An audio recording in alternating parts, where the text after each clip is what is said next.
أنفسنا ومن سيئات أعمالنا من يهده الله فلا مضل له ومن يضلل فلا هادي له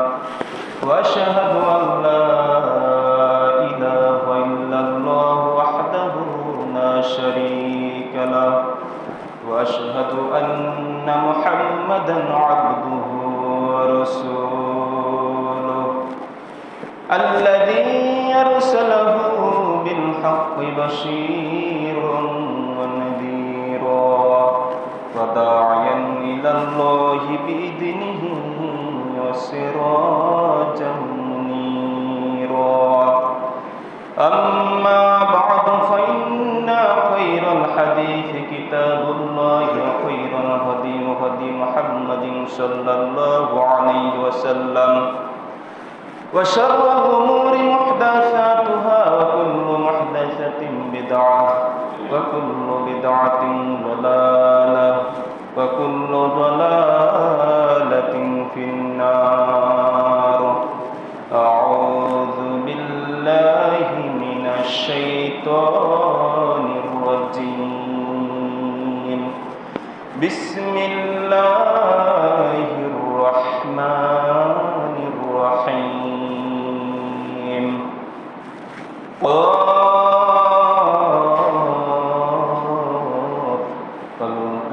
والقرآن المجيد بل عجبوا أن جاءهم منذر منهم فقال الكافرون هذا شيء عجيب أئذا متنا وكنا ترابا ذلك رجع بعيد قد علمنا ما تنقص الأرض منهم وعندنا كتاب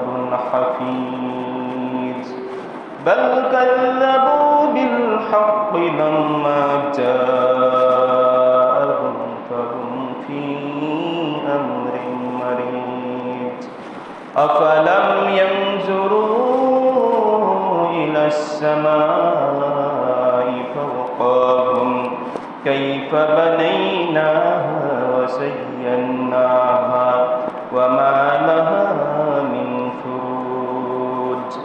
والأرض مددناها وألقينا فيها رواسي وأنبتنا فيها من كل زوج بهيج تبصرة وذكرى لكل عبد منيب وقال الله تعالى في سورة الزلزال بسم الله الرحمن الرحيم إذا زلزلت الأرض زلزالها وأخرجت الأرض أثقالها وقال الإنسان ما لها يومئذ تحدث أخبارها بأن ربك أوحى لها يومئذ يصدر الناس أشتاتا ليروا أعمالهم فمن يعمل مثقال ذرة خيرا يره ومن يعمل مثقال ذرة شرا يره عن أبي هريرة رضي الله تعالى عنه قال عن النبي صلى الله عليه وسلم إن ركن التي يقاد بني آدم من 70 جزءا من حر جهنم رواه البخاري ومسلم وقال الله تعالى في شان محمد صلى الله عليه وسلم إن الله وملائكته يصلون على النبي يا أيها الذين آمنوا صلوا عليه وسلموا تسليما اللهم صل على محمد وعلى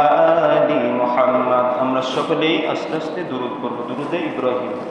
اللهم صل على محمد وعلى آل محمد كما صليت على إبراهيم وعلى آل إبراهيم إنك حميد مجيد اللهم بارك على محمد وعلى آل محمد كما باركت على إبراهيم وعلى آل إبراهيم إنك حميد مجيد الحمد لله সমস্ত প্রশংসা সেই মহান আল্লাহ তাআলার জন্য যে আল্লাহ তাআলা আমাদেরকে দুনিয়ার সমস্ত কাজ কর্মকে পরিত্যাগ করে দুনিয়ার সমস্ত সব কিছুকে বর্জন করে ব্যবসা বাণিজ্য ক্রয় বিক্রয় হালাল ব্যবসা বাণিজ্য সব কিছুকে বাদ দিয়ে আল্লাহ তাআলার এই মসজিদে আল্লাহ তাআলা উপস্থিত হওয়ার যে সুযোগ দিয়েছেন জুমা ওয়াজিব খুতবা শ্রবণ করে এবং 2 রাকাত ফরজ সালাত আদায়ের জন্য আল্লাহ তাআলাকে সন্তুষ্ট করার জন্য সেই মহান আল্লাহ তাআলা দরবারে শুকরিয়া জ্ঞাপন করছি আলহামদুলিল্লাহ এবং সেই রাসূল যিনি আমাদের জন্য রেখে গেছেন 2টি জীবন বিধান 2টি নিয়ামত বিদায় হজের দিন তারাক্তুকুম ফি আমরাইন আমি তোমাদের জন্য 2টি বিষয় রেখে যাচ্ছি একটি হচ্ছে আল কিতাবুল্লাহ আর আরেকটি হচ্ছে সুন্নাতে রাসূলুল্লাহ আল্লাহর কিতাব এবং রাসূলের সুন্নাত এর বাইরে কোনো কিছুই আমাদের জন্য প্রযোজ্য নয় সেই রাসূল সাল্লাল্লাহু আলাইহি সাল্লামের উপর দরুদ ও তাসলিম বর্ষিত হোক সাল্লাল্লাহু আলাইহি ওয়াসাল্লাম আজকের খুতবার বিষয় হচ্ছে জাহান্নাম এবং তার ভয়াবহতা আমরা জাহান্নাম 2 চোখে দেখি নাই কিন্তু পৃথিবীর আগুন দেখেছি পৃথিবীর যে আগুন এই আগুনে আমরা 1 সেকেন্ড পর্যন্ত এর তাপ সহ্য করার ক্ষমতা আমাদের নাই যে আগুন আল্লাহ তাআলা আমাদের জন্য পৃথিবীতে পাঠিয়েছেন সেই আগুনের বিষয়ে রাসূল সাল্লাল্লাহু আলাইহি ওয়াসাল্লাম বলছেন যে নারুকুম হাদিহিল্লাতি তোমাদের এই যে আগুনটা রয়েছে এই আগুনটা হচ্ছে এমন একটা আগুন যেটা হচ্ছে বানু আদম অর্থাৎ আদম সন্তানেরা ইউকিদু তারা প্রজ্বলিত করে তারা জ্বালায় এই আগুন পৃথিবীতে তারা কি করে প্রজ্বলন করে অর্থাৎ আমরা যে রান্না বাড়া করি বিভিন্ন কাজ যে আগুন ব্যবহার করি এই যে আগুন জ্বালাই জ্বালানির কাছে এটা হচ্ছে পৃথিবীর আগুন এই পৃথিবীর আগুনকে আল্লাহ রাসূল সাল্লাল্লাহু আলাইহি সাল্লাম বলছেন এই আগুনটা হচ্ছে জুজউন ওয়াহিদ একটা অংশ একটা ভাগ একটা বিন্দু কিসের মিন 70 ভাগের জুজআন মিন হাররি জাহান্নাম জাহান্নামের আগুনের 70 ভাগের একটি ভাগ হচ্ছে এই পৃথিবীর আগুন এটা আল্লাহ রাসূল সাল্লাল্লাহু আলাইহি সাল্লাম বলছেন সহিহ বুখারী এবং সহিহ মুসলিম সহিহ বুখারী 3265 এবং সহিহ মুসলিম হচ্ছে 2843 নম্বর হাদিস সম্মানিত মুসল্লিগণ এই যে জাহান্নাম আমাদের জন্য সৃষ্টি করা হয়েছে আল্লাহ তাআলা সূরা বাকারার ভিতরেই বলা হয়েছে আল্লাহ তাআলা বলেছেন যে উইদ্দাত লিল কাফিরিন কাফেরদের জন্য এই জাহান্নামের আগুনকে রেডি করে রাখা আছে প্রস্তুত করে রাখা আছে কাফেররা এই জাহান্নামে দগ্ধ হবে প্রজ্বলন ঘটবে তাইলে চিন্তা করছেন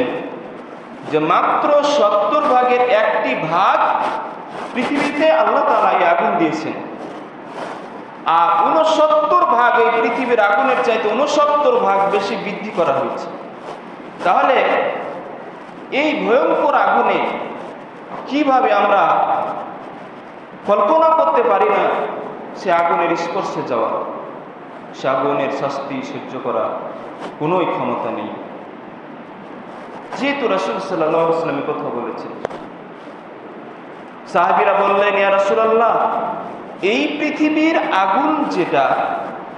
এটাই তো আমাদেরকে বা জাহান্নামীদেরকে শাস্তি দেওয়ার জন্য যথেষ্ট ছিল। রাসূল সাল্লাল্লাহু আলাইহি সাল্লাম বললেন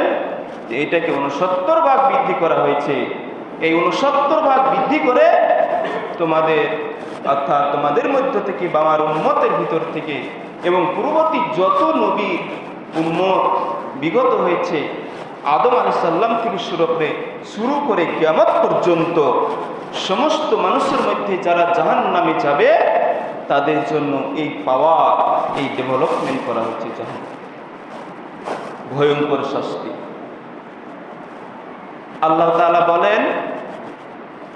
ইন্নাল্লাযীনা কাফারু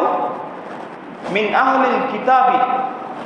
আহলে কিতাবের মধ্য থেকে যারা কাফের, কুফরি করেছে, অস্বীকার করেছে, আল্লাহ তাআলার নিয়ামতগুলোকে অস্বীকার করেছে, আল্লাহর আয়াতকে অস্বীকার করেছে, রাসূলের